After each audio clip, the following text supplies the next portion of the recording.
Hi, everyone. Gene here. Just before we jump into the show today, another reminder that I have created a new program called the Core 16, in which we, in a one-on-one fashion, work through the 16 core issues that I see show up the most with my clients.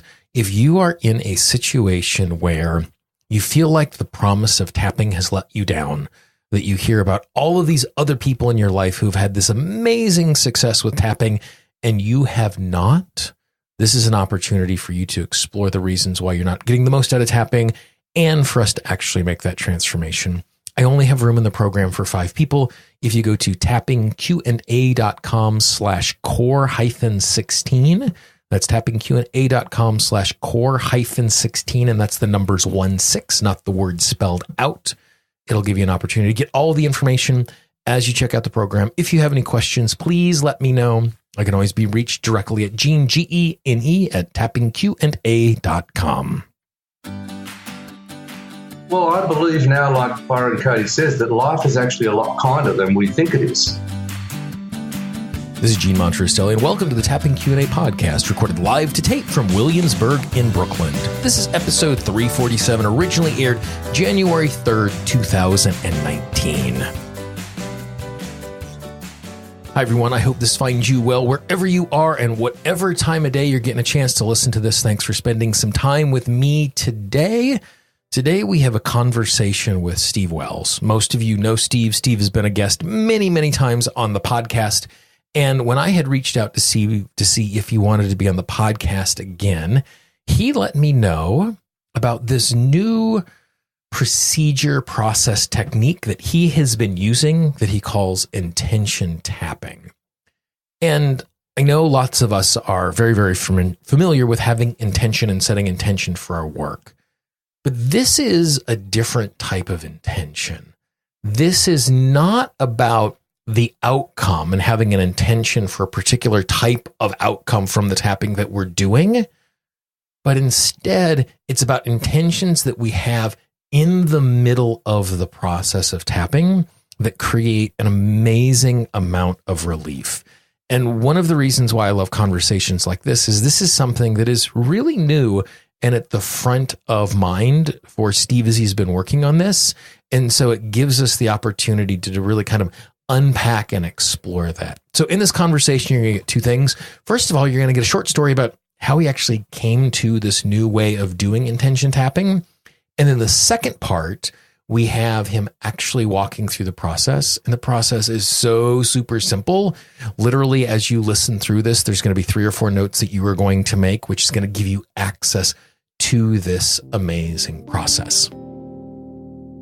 One final thing before we jump into the interview with Steve. As many of you know, for those who support the Tapping Q&A podcast, we actually provide some bonus content. And this month, I actually have a bonus interview with Steve that's in addition to the content that we're covering today that is about a different topic.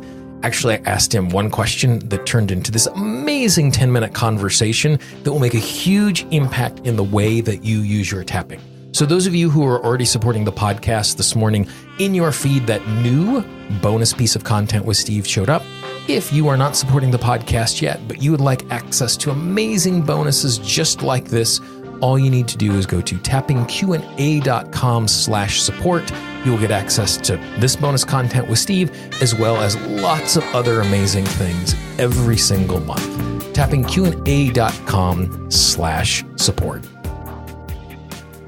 One final thing before we jump into the interview. There's a little bit of a sound issue with this particular interview. When we did the conversation, I had my microphone plugged in, but I forgot to tell the computer to use that particular microphone. So I was talking into a microphone that wasn't being used, and my voice was being recorded from my computer, which was a fair distance away. I've done some tweaking, so it's perfectly good, but just know that it's going to sound a little odd. That's not your earbuds. That is my recording, but it is still a great interview that you will get lots of. Here is my conversation with Steve.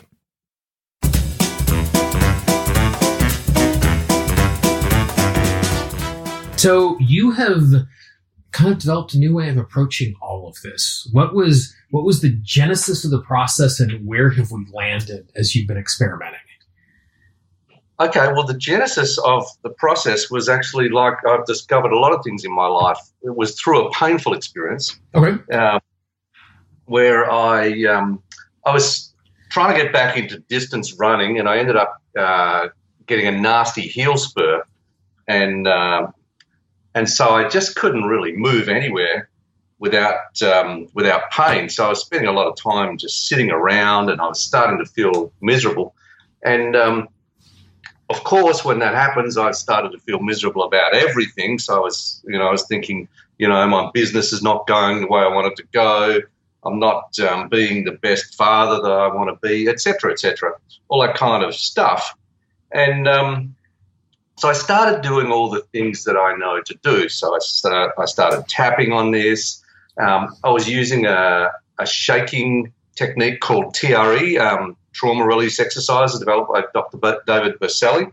So I was working through this Unstuck Process book by Robert Middleton, and he had actually studied Byron Katie's work, and I was very familiar with this. So it led me back into her book, Loving What Is, which is just a fantastic book.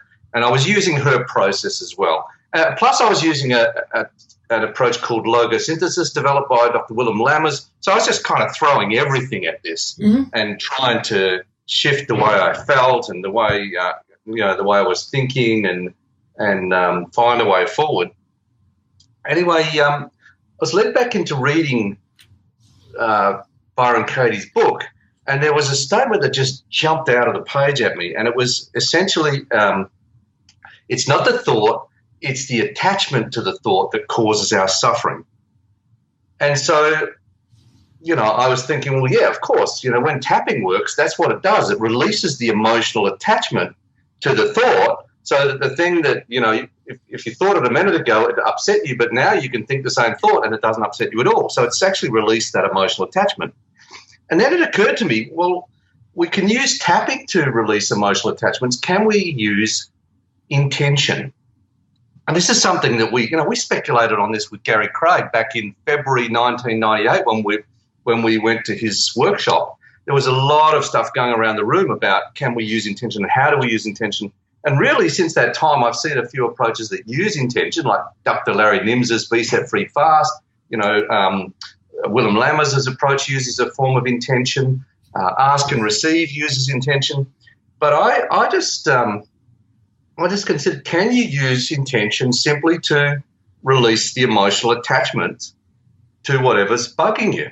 So I focused on the first thing, and I can't remember the exact problem that I focused on, but I essentially focused on the problem and I formed the intention, I release all my emotional attachment, because it occurred to me it's the emotional attachments that cause the problem. If we didn't have emotion attached to that thought, then there wouldn't really be a problem. How would it be a problem? It's only a problem because of the way it makes us feel. So I formed the intention, I release all my emotional attachments to this problem, and instantly I felt a wave of relaxation wash over me. The same as what happens when when tapping is working for you. But this was instantaneous. And so I thought, well, that was interesting. And so I tried it on another part of the problem. I released all my emotional attachments to that, and wham, the same thing happened. It was just an instantaneous shift in how I was feeling and my perception of the problem. And I just kept trying this, and it kept on working on every single thing that I targeted it to. And of course, I had the thought, this can't be happening. This is ridiculous. I must be just talking myself into this. But it was just reliable. And at one point, I was focusing on one of my problems. It might have been the fact that I wasn't, moving forward, because that was the theme of this. I was stuck. And I realized I had this tightness in my chest. And I thought, well, yeah, when we have a problem, there is a corresponding energy disturbance, and when tapping works, it restores the energy flow.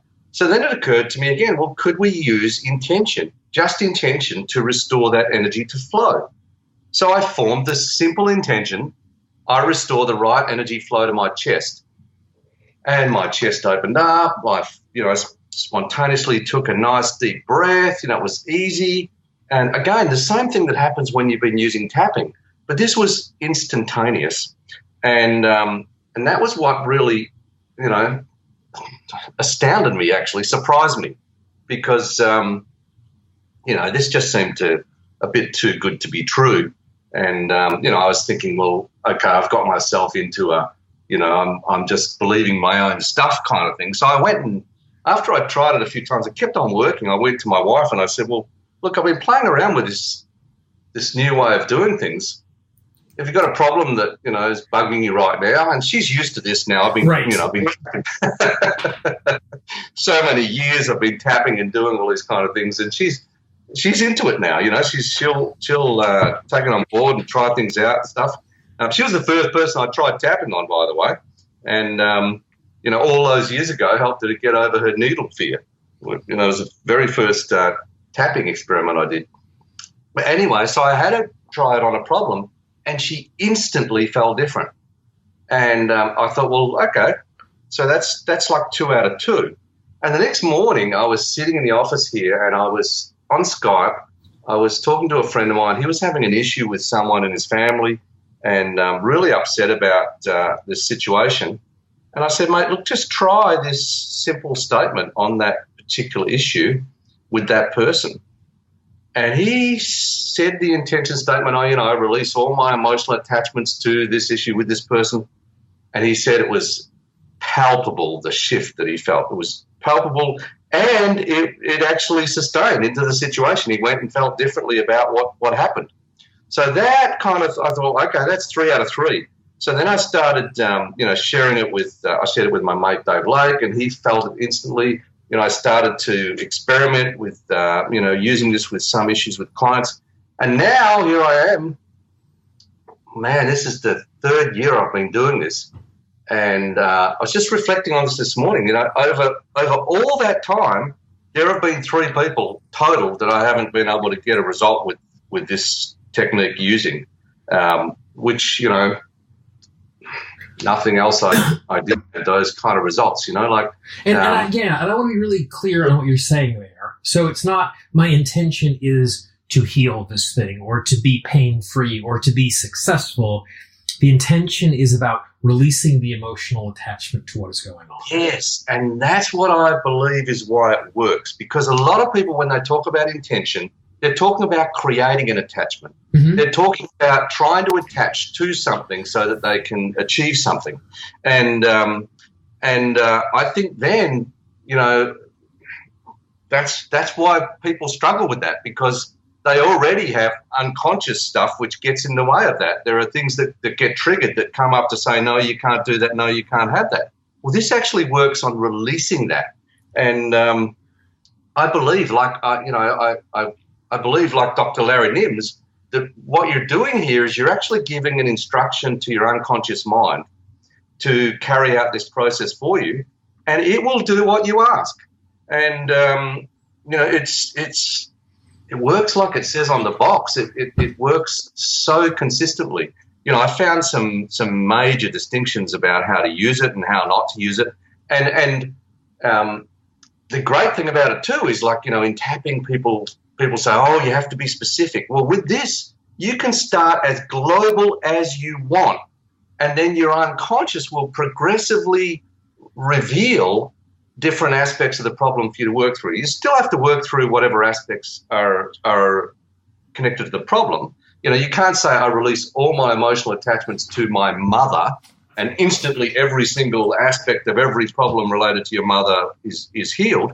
What actually happens when you say that is you say I release all my emotional attachments to my mother, and up will come the things about your mother that are the triggers for you that you can then focus on and treat and work through.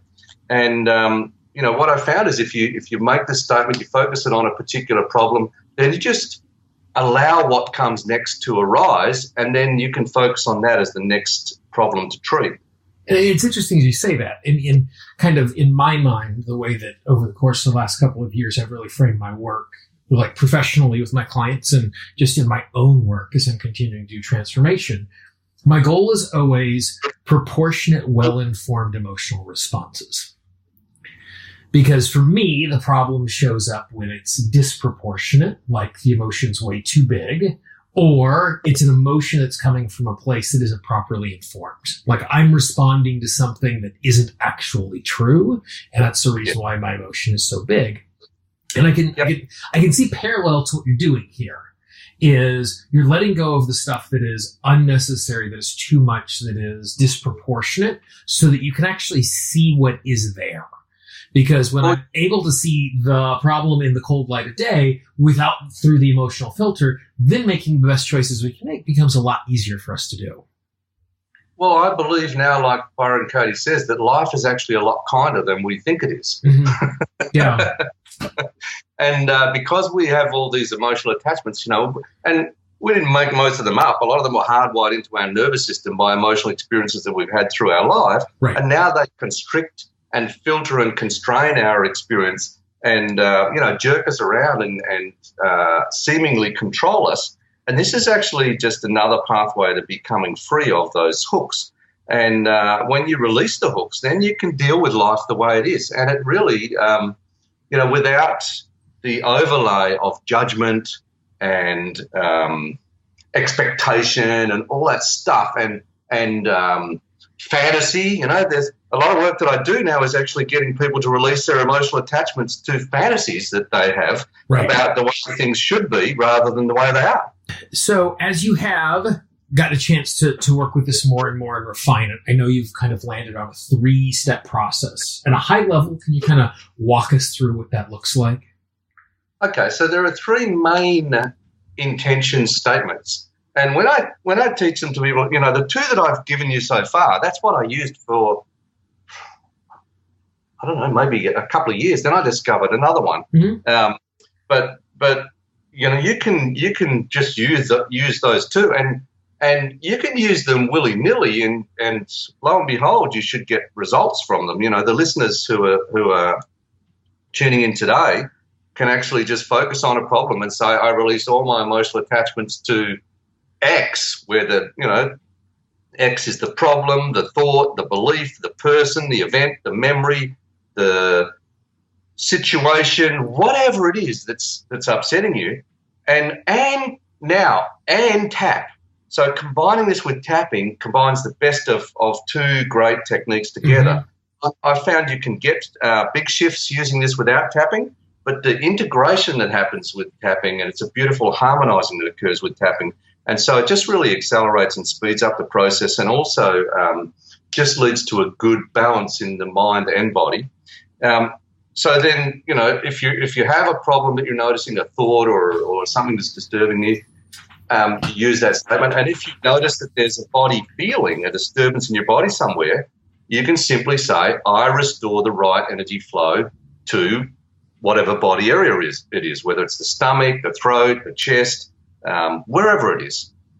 Now, that particular statement, what I have discovered is that sometimes if you just start with a feeling and you use that statement, sometimes you won't find that feeling is shifting immediately.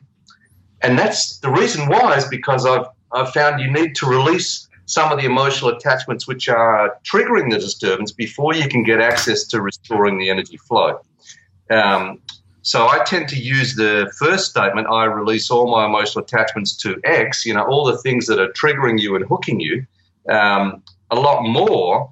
And then once you've done a bit of that, then you tend to get better results using the restoring energy flow statement. But you know what? Sometimes you can just notice a feeling in your body. You can say, I restore the right energy flow to this area, and wham, instantaneous shift. But when it doesn't happen, it's because there's some more work needed to be done on releasing the attachments that are kind of behind it. And then I discovered when working with trauma that, when you get over a trauma, you put it in the past. You are no longer in it, suffering it as if it's happening. You are looking back on it, and it's in the past, and you're no longer in it. So, if you're seeing an image, you're seeing yourself in it rather than being in it, looking through your own eyes. So you're not suffering it anymore. You can now learn from it, and you can, you are beyond it. Well, what I discovered is that you can, when a person is stuck in that past memory, they can use a third statement. I put this experience back into the past where it actually happened. And lo and behold, most people, when they do that, they'll have a shift in how they are perceiving and how they're feeling about what happened in the past, to the extent that, quite often people instantly start reporting themselves as no longer in it. It's faded away, or it's further away, or the feeling has changed. So there's power in that. What I will say, though, is that a past traumatic experience can have 5, 6, 7, 8, 9, 10 parts of it that all need to be put into the past. Like, for example, if you have a car accident, there's the accident itself, but then there's actually might be some time when you were lying there waiting and having to be cut out of the vehicle perhaps, and the hospital can be another trauma in itself. And each of those little mini traumas actually all need to be treated as well. Just like, there are lots of different aspects of problems. Each part of the traumatic experience you may need to put back into the past. And you can also use the other statements, I release all my emotional attachments to this experience. And I also say this about, so the tapping rule is very, very fond of finding specific events where you were triggered and working on those. The key to me is not so much the experience, it's what you've taken from the experience. It's the meaning that you've ascribed to it. It's the emotional attachments that you've formed. Stephen Walensky would say it's the trances that you've developed as a result of that you then get hooked into in future. And so those are the things that you want to release, not just the specifics of what happened in the event, the beliefs that you took away from that. And those are the key, and that's where you really want to release those emotional attachments. So what I think is really interesting, as you kind of just describe these three parts, the release, the restore, the reset, and those three statements that you shared there. If I were to describe to you after the fact the work that we did and the consequences of good session with a client, those are the three things that I do all of the time. That, like I said, we're releasing this disproportionate emotional response. We're tuning into the physical sensations that are happening in the body. We're responding to that, and we're putting things into the past. Like, I am forever working with my business clients who have their 7-year-old self running their business because that past experience is showing up right now, and we're letting it go back into the past where it's going. And what I love about this is, instead of that simply being the path that we're following and the consequence of the work, is you're just stating it. You're like, this is what we're going to do, and then this is what we're going to do, and then this is what we're going to do. And so instead of it simply being the consequence of the work, you're naming it as the work. And so I find that really fascinating. Oh yeah, and we're actually not saying this is what we're going to do. We're saying I do this, right? And you actually give that as a direction to your unconscious mind, and then you just let it happen, and you wait and see what comes up. And this is really a process of learning to trust that your unconscious mind will look after you. Right. And that and what I've noticed is that it only allows people to recover bits at a time, because that's all we can handle. We kind of need it in bite-sized chunks. So it's very rare using this process that someone's going to get overwhelmed by the process. Okay, obviously you can't do it all on your own, and you need someone to guide you through. But generally, when you say, I release all my emotional attachments to this experience, then the next part that's going to come up is going to be, just another aspect of that. And yeah, it might trigger a reaction, but it's very unlikely to be overwhelming in my experience, because I think your unconscious is actually designed to look after you. This is what, your unconscious mind has been looking after you all the time, actually. Right. Yeah. And so this is actually trusting it to do this process, and then working with whatever comes next. The problem is that people their logical mind gets involved, and so something comes up. They do the process. They say, "Oh, I release all my emotional attachments to X," and then something comes up in their mind, and they go, "Oh, that can't be related to it." And I say, "No, whatever comes up, that's the next thing." And so then they go, "Okay, that's the next thing. I release all my emotional attachments to that. Oh, and suddenly there's another big shift, because this is things are emotionally connected, not logically connected. And so ultimately what we're releasing here is all kinds of emotional connections, and things that are in your emotional map, they're in there for whatever, so some people have a whole bunch of things all stored together for reasons that make no sense to me, but maybe they have the same intensity, or maybe they're this, for some way they're the similar emotions, or I don't know what, so getting your conscious mind out of the way can be a bit of a challenge sometimes with this. And so with that kind of challenge with the conscious mind, I can see, and we touched on this a little bit earlier, but I want to come back to it and unpack it a little more. I could see how someone could mishear this information and start setting intentions that are not what you described, but intentions about outcome, which immediately have an emotional attachment to that. So could you just take another swipe at that distinction? Because in this conversation, I could see that is the pitfall people would fall into most often when being introduced to this for the first time and trying it on their own. Yeah, so I had a lady who, I introduced this to, and she said, I went away and I was using it on my knee pain, and she said, then I found I was starting to use it like a positive affirmation and it wasn't working. So she said, then I thought I have to get real with myself here. Mm-hmm. And she addressed it to the real issues and real things and real problems. It's like tapping works on the negative. Well, this is the same thing. You actually focus it on the negatives. My wife said to me the most empowering thing about this technique is that it has allowed her to go to the worst case scenario, which she was never able to do before. If you can actually look at the worst case scenario and not be overwhelmed by it, man, that's empowering. Tim Ferriss talks about fear setting as the process, that saved him with his business when he was just overwhelmed. He actually he went there and said, right, let's actually look at the worst case scenario. And when he did, it's like, okay, well, if that's the worst that can happen, this is how I would deal with it, etc. So yes, what you say is true, that people they're attached to the idea of affirmations and a certain way of using intention, which is I'll say tainted by the law of attraction belief system. And in fact, I have to help a lot of people release attachments to that stuff because it isn't really helping them. Too much of this stuff I see people attaching to self-blame. Now they've got to blame themselves. Now they've got to be scared about every negative thought. Right. For anxiety sufferers, it's really creates a lot more anxiety in their life.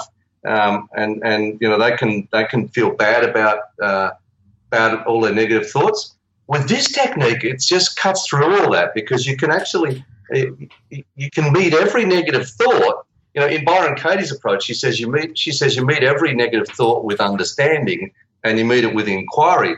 Well, in this case, you actually meet it with the intention. I release all my emotional attachments to this, and you start to realize that your thoughts are just thoughts, and they have no power whatsoever of themselves. Thought only has power when you have emotion attached to it. And the only way that it can get power is by attaching to your life energy and your emotion. And so, of course, that's happened in your life where people have attached emotion to various situations and connected various ideas to them. Once you release your attachment to those ideas, you no longer have to be that person. You no longer have to be controlled by those kinds of thoughts. And it's really interesting as you say that. I spend a significant amount of time with my clients doing exercises that give us the ability to slow the brain down. So normally we're in a circumstance where we have stimulus and then we have response. And in reality, there's a thought that exists between the stimulus and the response. There's a stimulus, we have a thought, and then we have a response. And that response could be an emotional response. And so I'm spending a huge amount of time where we're trying to discover the thought and then see if the thought is true and see if the thought is useful. And then if we're able to evaluate it as not, then it changes the way we respond. What you're doing is you're going the other way around. You're going around to the attachment first, which then gives us access to the thought, which I find a fascinating approach. And it just gives us another entry point to do very, very similar work. Yeah, well, I would say the thought only has power if it has emotional attachment. Right. And so, and sometimes the thought just comes up in your mind. All right, well, I just say apply these intention statements to it, and let's see what happens. And when you have a thought that's really been hooking you, you will notice a palpable shift. Like the sigh and like in tapping, you see people yawning and sighing. It's the big spontaneous deep breath after making that statement. I release all my emotional attachments to this issue, problem, thought, belief. It's almost invariable.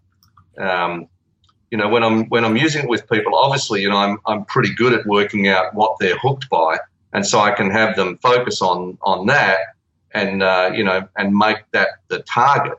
So as people learn to use this technique, they learn to target it. But I say when you first learn it, just use it like, what is it, that blunderbuss that just kind of shoots out at everything, shoots right. everything that's in its way. So whatever comes up, just try it on that. Gary Craig used to say with tapping, try it on everything. I just say, okay, whatever thought's there, use it on that.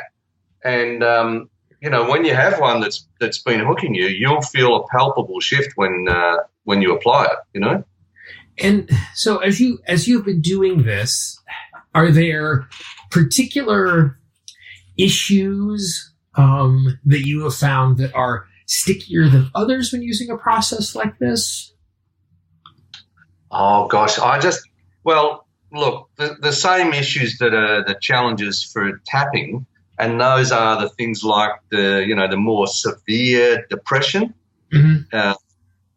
Because you've got a system which is overwhelmed, so some of those really severe mood disorders, and this is the challenge, tapping works so fantastically with anxiety-based conditions, and it works really well with the kind of depression that most people get, and even mild to moderate clinical depression, it's great for that too. But for the real severe depression, you're going to need a combination treatment, and the same with tapping, this is only going to be one part of what you do with that, Obviously, you want to get underneath that, because some people who have severe depression are really suffering post-traumatic stress, and it's actually a consequence from previous trauma and stuff like that. But that's where you need good therapy, and you need the capacity to be able to work intensively with people with those kind of issues with the good therapy. So I'd say the same thing with the same issues as with tapping are just as challenging, because they're ones where the whole mind and body are completely overwhelmed. I've worked successfully with people with chronic fatigue syndrome, for example, but it's an intensive treatment, and it's a multifaceted approach that you need for those kind of conditions. Right. Yeah.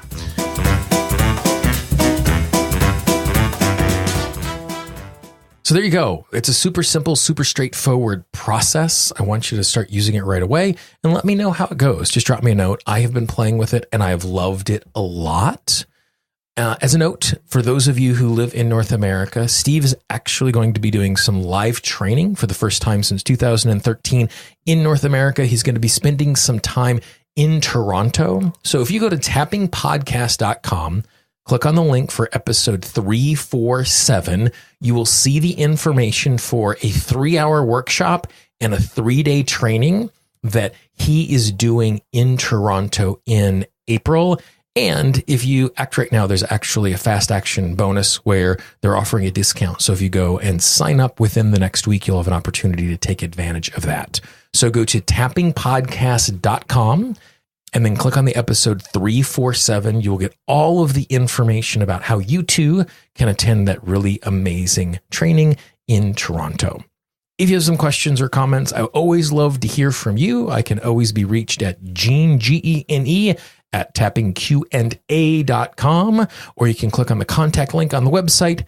Or if you have happened to download the Tapping Q&A app, just click on the contact link there. You'll get an opportunity to send me a note. I'd love to hear what is on your mind. If you have a question, if you have a comment, if you have a topic that you would like us to cover at some point in the future, some of the best interviews that I've done, some of the best topics that we've covered have come from recommendations from people just like you. So please let me know what is on your mind. For the Tapping Q&A podcast, this is Gene Monterastelli. I hope you have a great day, and I will talk to you real soon. Bye-bye. The Tapping Q&A podcast is copyright Gene Monterastelli, Tapping Q&A 2016. All views expressed by guests are those of the guests and not necessarily of Gene Monterastelli or Tapping Q&A.